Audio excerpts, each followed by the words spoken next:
আগামী 22/7/2025 তারিখে হিটু শেখের মৃত্যুদণ্ড রায়ের ফলাফল কার্যকর ঘোষণা করা হবে। যে আসলে 22 তারিখে সিদ্ধান্ত হবে হিটু শেখকে কবে মৃত্যুদণ্ড দিবে। তো আসলে 22 তারিখে হিটু শেখ মৃত্যুদণ্ডই হতে হবে নাকি তিনি মুক্তি পাবেন, আমরা এই বিষয়টি আমরা একজন বিজ্ঞ আলেমের থেকে শুনে নেব। তো চলুন আমরা বিজ্ঞ আলেমকে জিজ্ঞেস করি যে আসলে 22 তারিখে হিটু শেখের কি অবস্থা হবে। আসসালামু আলাইকুম ওয়া রাহমাতুল্লাহ। ওয়া আলাইকুম আসসালাম ওয়া রাহমাতুল্লাহি ওয়া বারাকাতুহু। হুজুর, আমি আপনার কাছে প্রশ্ন করতেছি যে 22 তারিখে যেহেতু হিটু শেখের মৃত্যুদণ্ড রেজাল্টটা শোনানো হবে, অর্থাৎ আদালত তো মৃত্যুদণ্ড দিয়েছে, এই 22 তারিখে মৃত্যুদণ্ড কবে কার্যকর হবে এই বিষয়টি নিয়ে যেহেতু 22 তারিখে আদালত বসবে, জেল আপিল করা হয়েছে। তো আসলে 22 তারিখে হিটু শেখের কি মৃত্যুদণ্ড হবে নাকি উনি মুক্তি পাবে, এই বিষয়টি নিয়ে আমাদেরকে একটু জানাবেন।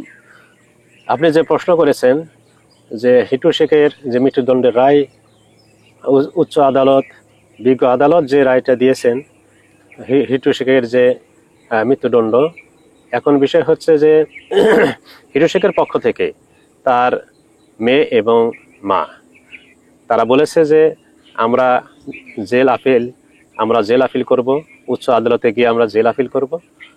এখন বিষয় হচ্ছে যে আপনি যে প্রশ্ন করেছেন তার কি জামিনের ব্যবস্থা হবে, খালাসি হবে নাকি তার মৃত্যুদণ্ডই কার্যকর হবে, এই বিষয়টা হলো সম্পূর্ণ সঠিক তদন্তের উপরে এবং সঠিকভাবে যদি হিটু শেখের পক্ষ থেকে যদি সঠিক কোনো নির্দোষ বলে কোনো প্রমাণ, সনদ, ডকুমেন্টস যদি পেশ করতে পারে হিটু শেখের পক্ষ থেকে, তাহলে বিজ্ঞ আদালত চূড়ান্ত ফয়সালা, সঠিক ফয়সালা যেটা সেটাই তিনারা করবেন।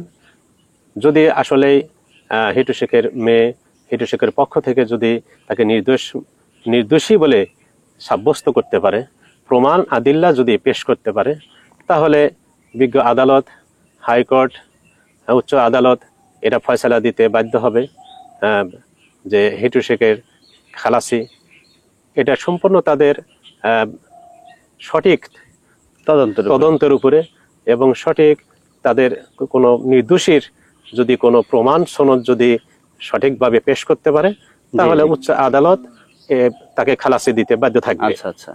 আর যদি সঠিক তদন্ত বা সঠিক কোনো সনদ, সঠিক কোনো নির্দোষীর প্রমাণের কোনো ডকুমেন্টস যদি পেশ করতে না পারে, তাহলে সেক্ষেত্রে তাকে যে মৃত্যুদণ্ডের রায় দেওয়া হয়েছে সেটাই 7 দিনের ভিতরে সেটা কার্যকর করবে। মানে 22 তারিখের পর থেকে 22 তারিখে যেটাই হোক, যদি ওই মৃত্যুদণ্ড রায়টাই যদি বহাল থাকে, তদন্ত না যদি পায়, তাহলে 22 তারিখ থেকে নিয়ে তারপরে 7 দিনের ভিতরেই রায়টা কার্যকরী করা হবে। 7 দিনের ভিতরে এই রায়কে বাস্তবায়ন করবে, কার্যকর করবে। আচ্ছা, এই যে আপিলটা যে করা হয়েছে হিটু শেখকে জেল আপিল, এটা তো হিটু শেখের পক্ষ থেকে কেউ করে নাই না, এটা জেল আপিল থেকে করা হয়েছে। আমরা আইনজীবী থেকে শুনলাম যে যেহেতু যারা মৃত্যুদণ্ডের আসামি হয় অথবা যাবজ্জীবন যাদেরকে দেওয়া হয়, তাদের যদি পক্ষ থেকে কোনো আইনজীবী অথবা কোনো যদি লোক সাক্ষী যদি না দেয়, সেক্ষেত্রে লাস্ট বারের মতো আদালতের পক্ষ থেকে, জেলের পক্ষ থেকে একটা জেল আপিল করার সুযোগ রয়েছে। যে ওই জেল আপিলে যদি কোনো তার আসামির পক্ষে যদি কোনো তথ্য, কোনো সাক্ষী যদি থাকে, তাহলে তারা এটা ভেবেচিন্তে দেখবে। তো এখন হিটু শেখের ফ্যামিলি থেকে কেউ কিন্তু তার এই আপিলটা করে নাই এখন পর্যন্ত, বিজ্ঞ আইনজীবী বলেছেন। জেল আপিল করা হয়েছে। তো এখন হিটু শেখের মেয়ে বলেছে যে আমি যথেষ্ট পরিমাণ চেষ্টা করব আমার বাবাকে নির্দোষ প্রমাণের জন্য। আসলে কি পারবে হিটু শেখের মেয়ে নির্দোষ প্রমাণ করতে? এখন বিষয়টা হচ্ছে হিটু শেখের মেয়ে যে কথাটি বলেছে যে আমার বাবাকে নির্দোষী বলে সাব্যস্ত আমি করেই ছাড়বো, তাকে আমি জেল থেকে মুক্তি করার চেষ্টা করব, এটা সে বলছে। কিন্তু তার এই বলাটাই যথেষ্ট নয়। তাকে প্রমাণ ছাড়া বা গ্রহণযোগ্য ডকুমেন্টস ছাড়া, সে যে একটা নির্দোষী মানুষ, তার একটা গ্রহণযোগ্য ডকুমেন্টস পেশ না করতে পারলে তার এই মুখের জোরে, তার এই চাপার জোরে কখনোই এই হিটু শেখকে সেখান থেকে মুক্তি করতে পারবে না। তাহলে জনগণের মতামত থেকে আসলে উনি কি মুক্তি পাবে সেদিন? কারণ যেহেতু আমরা বিভিন্ন জায়গায় শুনেছি, সোশ্যাল মিডিয়াতে এটা প্রচার হয়েছে যে হিটু শেখ এই ঘটনার সাথে পুরোপুরি ভাবে জড়িত। মেডিকেল রিপোর্ট অনুযায়ী সকল তথ্য অনুযায়ী হিটু শেখকেই তো জড়িত পাওয়া গিয়েছে নাকি? জি তো এখন এই তথ্য অনুযায়ী তো বিজ্ঞ আদালত তাকে রায় দিয়েছে। রায় দিয়েছে। তো এখন হিটু শেখের মেয়ে যতই বলতেছে যে আমার বাবাকে আমি মুক্তি দিয়েই ছাড়বো, নির্দোষ প্রমাণ করে ছাড়বো, পারবে কি হিটু শেখের মেয়ে প্রমাণ করতে? আসলে একটু আগেই তো বললাম জি, যে হিটু শেখের মেয়ে যে চাপা বেড়াচ্ছে আচ্ছা আচ্ছা, যে আমার বাবাকে মুক্তি করে নির্দোষী ছাড়বে। বলে তাকে আমি সাব্যস্ত করব এবং সেখান থেকে আমি মুক্তি করে ছাড়বো।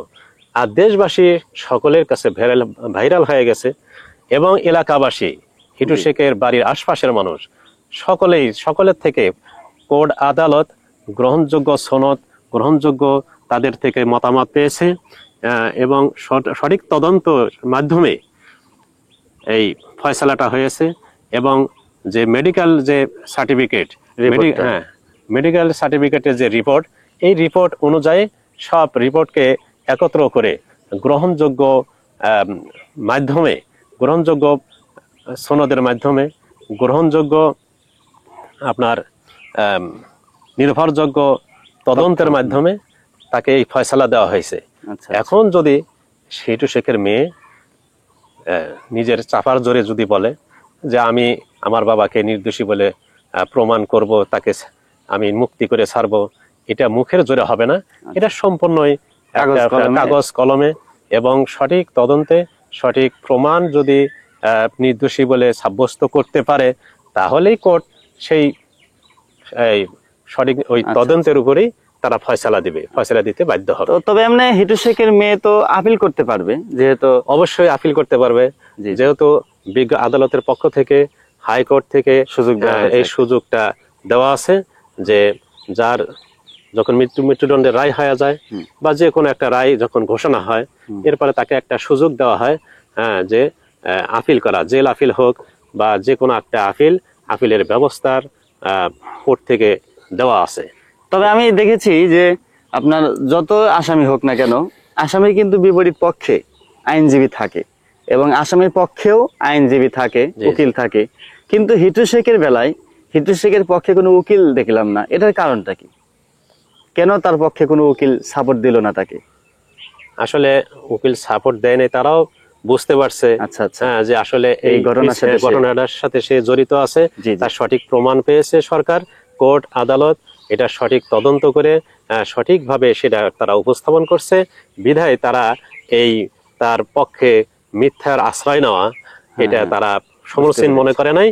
হ্যাঁ, এরা তারা ভালোই করেছে। আর যেহেতু কাজটা তো সাধারণ কোনো কাজ না, কাজটা যেহেতু সাধারণ কাজ নয়, এটার জন্য তাকে একটা শিক্ষা দেওয়া উচিত, একটা জঘন্যতম কাজ এটা। এইজন্য হয়তো যেহেতু একটা জঘন্যপূর্ণ কাজ করেছে, এটা সরাসরি অনুযায়ী, কোরআন হাদিস অনুযায়ী তাকে দৃষ্টান্তমূলক শাস্তি দিলে তাহলে দেশবাসীর সমস্ত মানুষগুলো সচেতন হবে, যারা কুশ চরিত্রের মানুষ আছে তারা এখান থেকে বিরত থাকবে। বুঝতে পেরেছি। এই জন্য হয়তো বিজ্ঞ আইনজীবীরা, উকিল সাহেবরা ওনার পক্ষে লড়েনি, যেহেতু উনি দোষী এই বিষয়ে। তো যাই হোক, তাহলে আমরা 22 তারিখের পরেই বুঝতে পারবো, 22 তারিখে আমরা জানতে পারবো যে আসলে হিটু শেখের পক্ষে কোনো নির্দোষ প্রমাণের সাবেত কোনো দলিল আছে কিনা, বা 22 তারিখেই ওনার মৃত্যুদণ্ড দিন ধার্য হবে কিনা, এটা ওই 22 তারিখে জানা যাবে নাকি? জি জি, অবশ্যই। তাহলে আমরা 22 তারিখ পর্যন্ত অপেক্ষা করতে থাকি, 22 তারিখে মেন ফয়সালাটা জানা যাবে। এদিকে কিন্তু হামিদার মা হামিদাকে সজীবের অধীনে আর পাঠাবে না। হামিদার মা বলেছে যে আমি সজীবের কাছে পাঠাবো না। আসলে এই মুহূর্তে, এই সময়ের ভিতরে হামিদার মা যে কথাটা বলতেছি যে সজীবের কাছে তাকে পাঠাবে না, যেহেতু সজীব হামিদার স্বামী স্ত্রী, এখন তার মা যে তার কাছে পাঠাতে চাচ্ছে না, এটা আসলে কি হামিদার মা ঠিক করতেছে নাকি, এটা একটু বলবেন আমাদেরকে। এখন বিষয়টা হচ্ছে যে হামিদার মা হামিদাকে ওই সজীবের কাছে পাঠাবে না। জি, এই না পাঠানোর গ্রহণযোগ্য কারণ জি, যে তার হামিদার ছোট বোনকে, তারা আসিয়াকে তারা অসামাজিক কাজ করে তাকে মৃত্যুর মুখে ঢেলে দিয়েছে। আর এই হামিদারও জানের নিরাপত্তা নেই, যেহেতু তার বাবা অর্থাৎ হিটু শেখের যখন মৃত্যুদণ্ডের রায় হয়ে গেছে, তখন তাদের ভিতর তো এই আক্রোশ অবশ্যই সৃষ্টি হয়ে গেছে। এই আক্রোশ সৃষ্টি হওয়া স্বাভাবিক। সেই কারণে হামিদার মা যেটা সিদ্ধান্ত নিছে, যে আমি আমার মেয়েকে ওই সজীবের কাছে সজীবের পাঠাবো না, পাঠাবেন না। হ্যাঁ, এখনো না, এবং পরবর্তীতেও আমি তার কাছে পাঠাবো এখন না। ধরেন যে এই মন্তব্য তার জি। পুরাই ঠিক আছে। আচ্ছা আচ্ছা, এখন ধরেন যে মানুষ তো ভুল করেই, ভুলের ঊর্ধ্বে নয়। তো এখন সজীব যেহেতু এই কাজটা করেনি, যেহেতু আদালত থেকে প্রমাণ হয়ে গেছে সজীব এই কাজের সাথে কোনোভাবে করে নাই। লিপ্ত নাই, করে নাই, শুধু তার বাবা করেছে, এই জন্য কিন্তু আদালত তাকে খালাস দিয়েছে। তো এখন সজীব যদি হামিদার মাকে এসে যদি বলে যে আমি আপনাদের কাছে ক্ষমা চাচ্ছি, আসলে ভুলটি আমার বাবা করেছে, তো এটার জন্য তিনি শাস্তি পাচ্ছে, তো আপনারা আমাদেরকে ক্ষমা করে দেন, যদি ক্ষমা চায় বা তাকে যদি নিয়ে যেতে চায়, সংসারটা যদি টিকে রাখতে চায়, সেই ক্ষেত্রে কি হামিদের মায়ের পাঠানো উচিত হবে? এখন বিষয় হচ্ছে যে এত বড় একটা ঘটনা ঘটার পরে আচ্ছা আচ্ছা, হ্যাঁ, তাদের সাথে যে আত্মীয় বন্ধন, বন্ধনটা। এটা শুধু সজীবের সাথে নয়, জি। এটা তো তার বাবা, সজীবের বাবা যে অপরাধটা করেছে, জি। এই অপরাধ করার কারণে তার যে মৃত্যুদণ্ড হয়েছে, এটা একটা সাধারণ বিষয় নয়। হ্যাঁ, এরকম সাধারণ অপরাধের কারণে এই ফয়সালা হয় নাই। এত বড় একটা অপরাধ এই তার ফ্যামিলিতে হয়েছে। সজীব এবং তার ভাই, তার মা, তারা বাসায় উপস্থিত থাকতে হুম, এই ধরনের এত বড় একটা অশ্লীলপূর্ণ কাজ ঘটেছে, তারা কেন বাধা দেয়নি? তারা তাহলে ভালো হলো কিভাবে? অতএব পেরেছি। এই ধরনের চিন্তাধারা করা যে আবার সজীবের কাছে পাঠাবে, এটা একটা অকাল্পনিক বিষয়।